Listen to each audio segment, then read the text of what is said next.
Hey guys, welcome back to my YouTube channel. Abid साहब साद को अपने प्रेशर में डालने की कोशिश करता है और उसे कहता है कि तुम्हारी शादी सना के साथ करा दी जाए। जब ये बात साद सुनता है तो अपने वालिद को साफ अल्फाज में इनकार कर देता है और उससे कहता है कि मैं किसी भी सूरत में सना के साथ शादी नहीं करूँगा। आज के शुरू में आप लोगों को कंप्लीट डिटेल के साथ बताएंगे कि आबिद साहब इसे कैसे अपनी चाल में फंसाएगा, क्या साद इसकी चाल में आ पाएगा। जितने भी हमारे चैनल पे नए लोग हैं जल्दी से हमारे चैनल को सब्सक्राइब कर दें और साथ में लगे बेल आइकन बटन को लाजमी प्रेस कर दें ताकि नई से नई आने वाली वीडियो की नोटिफिकेशन आप लोग को आसानी के साथ मिल सके। अपनी सास की हरकतों की वजह से बहुत ज़्यादा परेशान होती है और उसे अचानक जो है रात को ऐज़ा के बारे में ख्वाब भी आता है कि ऐज़ा का जो घर है वो बर्बाद हो रहा है। जैसे ही वो ख्वाब से डर कर उठती है तो फ़ौरन जो वो इरम के पास जाती है और उसके साथ जाकर बात शेयर करती है, उसे सब कुछ बता देती है और उससे कहती है कि मुझे ऐज़ा के बारे में ख्वाब आया है, प्लीज़ आप मेरी हानि के साथ बात करवाएं। मैं उससे पूछना चाहती हूँ कि आखिरकार क्या वजह है, क्या ये सब कुछ सच तो नहीं है। तो फ़ौरन जो इरम इसकी बात मान जाती है और अनम को कहती है कि ठीक है तुम बात करो हानि के साथ। वो उसके साथ कॉल पे बात कर ही रही होती है कि उसकी जो सास है अनम की, फ़ौरन जो है वो अनम के पास आती है और इनसे पूछने की कोशिश करती है कि भाई क्या हो रहा है। अनम ये बात सुनती है तो फ़ौरन जो है जवाब अपनी सास को देती है, उसे कहती है कि मैं जो है हानिया के साथ बात कर रही हूँ, ऐज़ा के बारे में पूछना चाहती हूँ। सास फ़ौरन वहाँ पर मुकर जाती है क्योंकि ये सास जो है इसके जहन में ये बात होगी कि ये फ़ाइक के साथ कॉल पे बात कर रही है या उसके साथ जो अपने दुख या दर्द शेयर कर रही है। तो फ़ौरन वो उससे मोबाइल छीन लेती है और उससे कहती है कि मैं इतनी पागल भी नहीं हूँ कि मैं तुम्हारी इस बात पे यकीन कर लूँ और ये समझ लूँ कि तुम बाकी हानिया के साथ बात कर रही हो। उसे कहती है कि भाई तुम कॉल पे बात नहीं करोगी। वो अपनी बेटी के ऊपर भी गुस्सा करती क्योंकि इसकी जो बेटी है वो अनम का साथ देना चाहती है। वो चाहती है कि अनम के साथ जो कुछ भी हो रहा है वो गलत हो रहा है, इसके साथ ठीक होना चाहिए। फ़ौरन उसे छीन कर उसे अपने कमरे में भेज देती है। साद जो है वो ऐज़ा की वजह से बड़ा अपसेट है, परेशान है क्योंकि ऐज़ा और साद के बीच में जो दूरियां हैं वो बढ़ती जा रही हैं और इन दूरियों को जो फ़ायदा है वो आबिद साहब उठाना चाहता है। वो परेशान खड़ा होता है, आबिद साहब इसके पास आता है और उससे कहते हैं कि तुम्हें जो है ऐज़ा जैसी लड़की नहीं बल्कि तुम्हें सना जैसी लड़की चाहिए, उसके साथ तुम रहोगे तो तुम्हारी जो ज़िंदगी होगी वो खुशगवार होगी, तुम सुकून के साथ अपनी ज़िंदगी गुजार पाओगे। जब ये बात सुनता है साद, क्योंकि साद का माइंड जो है वो सना के बारे में बिल्कुल भी नहीं होता, फ़ौरन उसे जवाब देते उससे कहते हैं कि पापा जान जी आप क्या कह रहे हैं, वो मेरी बॉस है और बॉस के बारे में मैंने ऐसा कभी भी नहीं सोचा।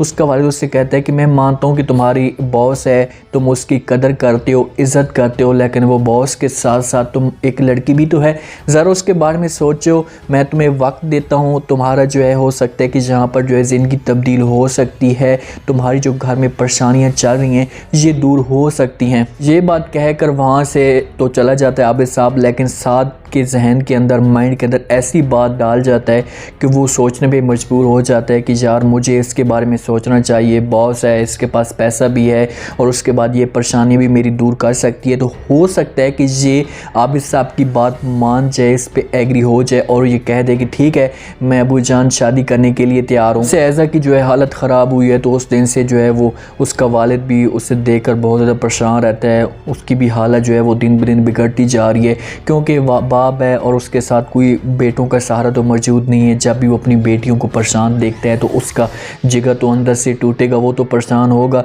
तो ऐज़ा के पास आती है फ़िज़ा, उससे हौसला देने की कोशिश करती है, उसे कहती है कि भाई तू परेशान ना हो, तुम्हें जो है इंशाल्लाह तुम्हारे जो दिन हैं वो ज़रूर ठीक आएंगे। क्योंकि फ़िज़ा के जो दिन थे वो इन बहनों की निस्बत बहुत बेहतर हो चुके हैं। फ़िज़ा ने सब्र किया था, उसने दानिश को समझने की पूरी कोशिश की थी और आखिरकार दानिश भी उसकी मोहब्बत पे मुब्तला हो चुका है और वो दोनों अब एक दूसरे की सिचुएशन को समझते हैं। ऐज़ा फ़िज़ा को कहती है कि आज जो कुछ भी हुआ है वो मेरी वजह से हुआ है, पापा की जो हालत है मेरी वजह से ख़राब हुई है, मैं अपने आप को कभी भी जो है वो माफ़ नहीं करूँगी।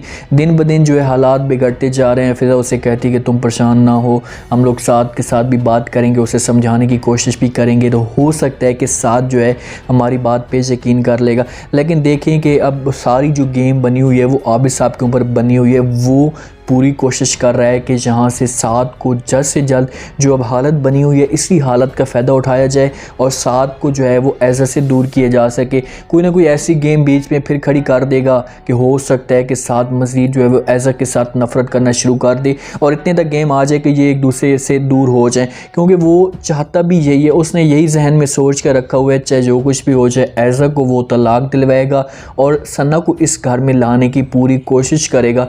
और वो अब एज़ा इस घर में मौजूद नहीं है, वो अपने घर में मौजूद है, तो साद से वो इस तरह की बात करता है और इस तरह उसे अपनी तरफ तवज्जो दिलाने की कोशिश करता है कि ये मेरी तरफ मरकूज़ हो और मेरी बात माने। अब देखें कि जब वो खड़ा था उसके साथ आकर बात करता है, साद जो है इनकार करता है अपने वालिद, क्योंकि साद चाहता है कि मैं अपनी जो एज़ा के पास जाऊं, उससे माफ़ी मांगूं, जो कुछ भी हुआ है वो हम बीच में जो है वो दूरियां उसको कम किया जा सके, वो माफ़ी मांगने के लिए तैयार है। लेकिन इसने सना के बारे में बात इसके साथ आकर डाली है तो इसके जहन में अब सना दौड़ना शुरू हो चुकी है। सनम की ज़िंदगी में जो है वो दिन ब दिन जो है वो भी जो है नफ़रतें फैलती जा रही हैं। इसकी सास इसको हमेशा के लिए फैक से दूर करवाना चाहती है। देखें कि वो ये सोच रही थी या जब वो कॉल पे बात कर रही थी हानिया के साथ तो फ़ौरन जो है इसकी सास इसके पास आ भी जाती है तो इससे मोबाइल छीन लेती है।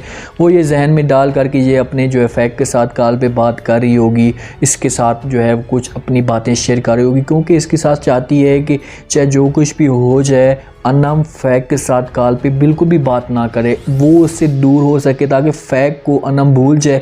इसके लिए कोई अच्छी सी लड़की ढूंढी जा सके और अनम को हमेशा के लिए तलाक दी जा सके। फ़ैक ऐसा बिल्कुल भी नहीं चाहता, लेकिन माँ लास्ट में तो पर जब इसके माँ इसके सामने दुख दर्द शेयर करेगी, उसके सामने दुखड़े शेयर करेगी कि भाई आपकी बेगम मेरे साथ ये करती है वो करती है, तो हो सकता है कि फिर फ़ैक जो है अपनी माँ की बातों के ऊपर जो है आ जाए और वो अनम को भी तलाक दे दे। उम्मीद है आज का ये रिव्यू, आज का ये टीज़र आप लोगों को पसंद आया होगा। आपने कमेंट सेक्शन में अपनी कीमती राय का लाजमी इज़हार करें और बताएं कि जब आता है आबिद साहब फ़ौरन साद के पास और उसे आकर कहता है कि तुम जो है सना के साथ शादी करो, तो क्या साद जो है अपने वालिद की ये बात मान पाएगा और वो सना के साथ शादी करने के लिए तैयार हो जाएगा। वो सना के साथ शादी करने के लिए तैयार होता है तो उसके बाद एज़ा की क्या हालत होगी, क्या एज़ा ये सब कुछ बर्दाश्त कर पाएगी, क्योंकि वो एज़ा को भी तलाक नहीं देगा, एज़ा को भी वो नहीं छोड़ना चाहता। अगर एज़ा को वो नहीं छोड़ेगा तो क्या एज़ा भी इसके साथ रह पाएगी, दोनों ये कैसे साद के साथ रहेंगी, क्या साद की सामने जो है अपने वालिद की असलियत कब आएगी, क्योंकि देखें कि इसकी बाप की असलियत इसके सामने खुलेगी तो तब जाकर साद को यकीन होगा कि यार मैं एज़ा के बगैर बिल्कुल किसी काम का क्यों नहीं, क्योंकि एज़ा ने इसके लिए हर तरह की कुर्बानियाँ दी थी। जब शादी हो रही थी एज़ा छोड़कर इसे हमेशा के लिए अपने घर वालों को चली गई थी, अपने बाप को इतनी ज़्यादा इसने तकलीफ़ दी थी। तो आज देखें कि यही लड़का जिसकी खातिर एज़ा छोड़कर गई थी यही लड़का इसे अब छोड़ रहा है किसी की बातों पे। यहाँ पर देखें कि साद का ऐसा हक नहीं था, वो हर लिहाज से इसके साथ कुर्बानी देने के लिए तैयार होता, इसे अकेला ना छोड़ता, लेकिन ये अपनी बाप की बातों पे आकर एज़ा को छोड़ रहा है। एज़ा के वालिद को जो है बड़ा दुख होता है क्योंकि वो इस उम्मीद पे था कि देखेंगे एक दूसरे के साथ ये लोग मोहब्बत करते हैं तो लाजमी बात है ये खुश रहेंगे, लेकिन ऐसा बिल्कुल भी नहीं है। आप लोगों ने कमेंट सेक्शन में अपनी कीमतें लाजमी रह दें और चैनल को लाजमी सब्सक्राइब कर दें। अपना ख़ास ख्याल करें, दुआओं में याद रखें। मुझे दीजिए इजाज़त।